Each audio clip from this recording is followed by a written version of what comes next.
And so, as I understand it, Ajay invites me to this, and Avi and Josh invite me to this conference every year. So far. Yeah, so far. But last year I had for those of you who were here, I had a unique discussion role. So I thank you for sending me the slides in advance. Sure. And not wanting to change the world's spelling system. But a Nobel Prize could be in the future. Okay.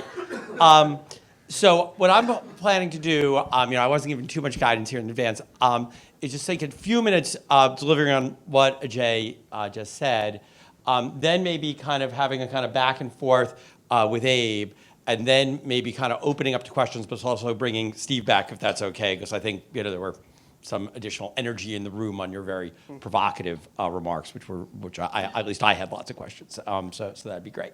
So I actually want to kind of do some linking back there, and maybe just kind of to remind us of the gap between what we just heard in this room and what we just did in the other room in the morning, and I think throughout much of the rest of this program. So, Ajay, Avi, and Josh, many other people in this room. I'm not sure if Eric Brynjolfsson is here this year. We're just doing a great job. David Otter's here, of really providing over, say, the last 5 to 7 years, a real ability to connect improvements in prediction technology to the real economy. And so, so I think about, the work that sort of starts to come up, Asimoko and Rustapro, the whole line that comes from that we saw this morning, that was saying, is it the case that people are gonna run out of jobs?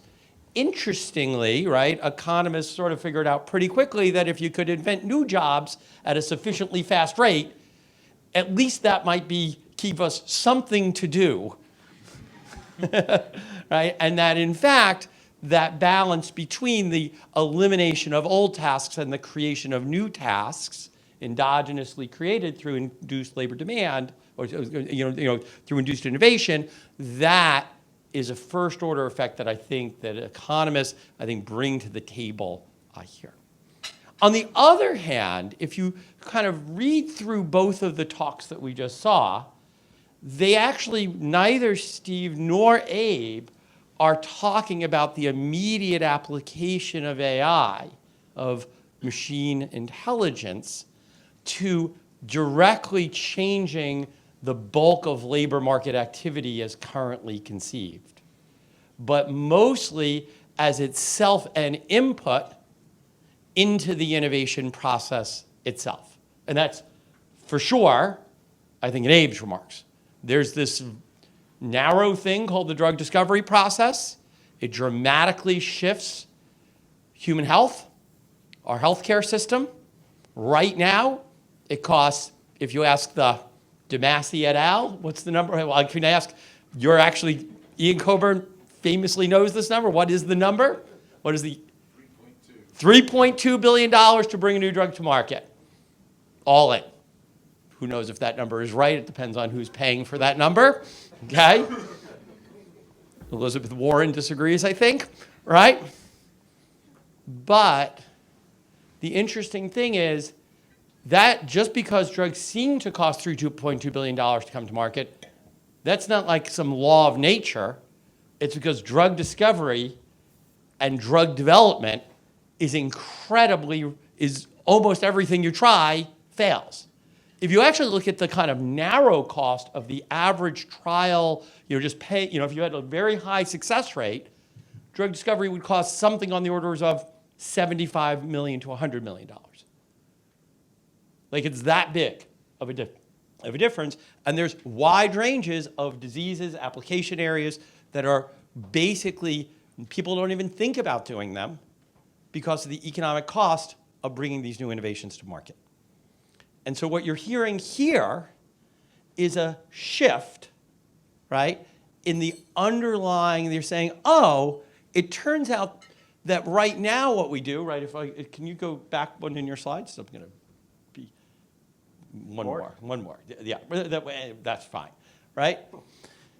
Right? If you think about what the process is now, and in fact that 2010 paper is exactly saying, that basically pharmaceutical firms scour around the world, working with biotech companies, working with all sorts of other things, to basically have, a 1 in 30, 1 in 40 chance of even those things that they are putting meaningful millions of dollars into. Right? And so you have to say, oh my goodness, imagine I could expand that range by dramatically expanding my hit rate. Well, that would really change the entire economics of the pharmaceutical industry, which itself is a big input to what I would say is addressing new medical needs through new drugs would be the kind of things, right? Where's Pasquale? Somewhere, right? That that Rested Pro would be very happy to see, right? To see that expansion in the task space, right? Right? New therapies for new diseases is the kind of thing that we could imagine building new professions on. Okay. With that, I think I've done my first job, right? Which is just to say, I think it's really important that somehow we make a little bit more of that linkage between the transformative effects that Steve and Abe talked about, which are mostly about creating an input to other goods and other innovation, to creating basically new knowledge, versus the direct application to AI to substitute for tasks directly in the production function.